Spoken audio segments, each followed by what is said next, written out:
ഒരു ആമ്പൽ ചെടി നടുന്നതിന് ഇതേ കണക്ക് ഒരു ടബ് എടുക്കണമേ. 100 രൂപയുടെ ടബാണ്. കളർ ടബ് ആകുമ്പോൾ കുറച്ചും കൂടെ റേറ്റ് ആവും, 120 അത്രയും കണ്ട. അതിനകത്ത് കണ്ട് ഈ ഹാങ്ങിങ് പോട്ടിൽ ഒരു പോട്ട് നിറച്ച് ചാണകപ്പൊടി, ഉണങ്ങിയ ചാണകമായിരിക്കണേ, അത് അടിവളമായിട്ട് ഇട്ട് കൊടുക്കാം. എന്നിട്ട് 2 പിടി എല്ലുപൊടി ഇടാവേ.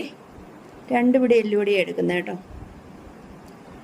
എന്നിട്ട് വളം ഒന്ന് മിക്സ് ചെയ്ത് കൊടുക്കണം. ഇതിൻ്റെ മുകളിൽ മണ്ണിടണം.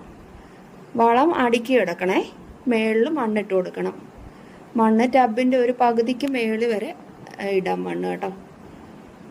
ഈ മണ്ണ് കറുത്തിരിക്കുന്നത് ഇത് റീയൂസ് ചെയ്ത മണ്ണ് കേട്ടോ. ഒരാഴ്ചയല്ല 2 ആഴ്ച വെയിലത്തിട്ട് ഉണക്കിയിട്ടെടുത്ത മണ്ണ്, അതുകൊണ്ടാണ് കറുത്തിരിക്കുന്നത് കേട്ടോ. അതുകൊണ്ട് ടബിൻ്റെ ഒരു പകുതിക്ക് മേളിൽ വരെ മണ്ണ് ഞാൻ എടുത്തിട്ടുണ്ട്.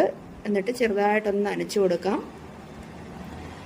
എന്നിട്ട് വേണ്ട ആമ്പലിൻ്റെ ഇത്ര ഭാഗം വരെ മണ്ണിനടിയിൽ പോകാവൂ കേട്ടോ. ഇതിന് മുകളിലോട്ട് മണ്ണിനടിയിൽ പോയാൽ ആമ്പൽ പിടിച്ച് കിട്ടത്തില്ല, ചീഞ്ഞു പോകും. രണ്ടു കണക്ക് നടുക്കൊരു ചെറിയൊരു കുഴി ഉണ്ടാക്കിയിട്ട് അതിലോട്ട് നട്ടു വെക്കണേ. ആമ്പൽ നട്ടിട്ട് നല്ല വെയിലത്ത് തന്നെ വെച്ചിരിക്കാം കേട്ടോ. പിന്നെ ഷെയ്ഡിൽ നിന്നോ മരത്തിൻ്റെ മേളിൽ നിന്നോ വെള്ളം വീഴാതെ നോക്കണം. അങ്ങനെ മരത്തിൻ്റെ ചില്ലകളുടെ കീഴിലോ ഷെയ്ഡിലോ ഒന്നും കൊണ്ടുവെക്കരുത് കേട്ടോ. എന്നിട്ട് നിറച്ച് വെള്ളം ഒഴിച്ചിട്ടിട്ട് കുറച്ച് അസോള ഇട്ട് കൊടുത്തേക്കണേ. അതെന്താണെന്നറിയോ, വളം അങ്ങനെ കൂടിപ്പോയിട്ടുണ്ടെങ്കിലോ അങ്ങനെ എന്തെങ്കിലും പ്രശ്നം വരുമെന്നുണ്ടെങ്കിൽ ഈ അസോള ഇതങ്ങ് കുറച്ച് വെള്ളമൊക്കെ പിടിച്ചെടുക്കും. പ്ലാന്റിന് കേടുപറ്റാതിരിക്കാനാട്ടോ.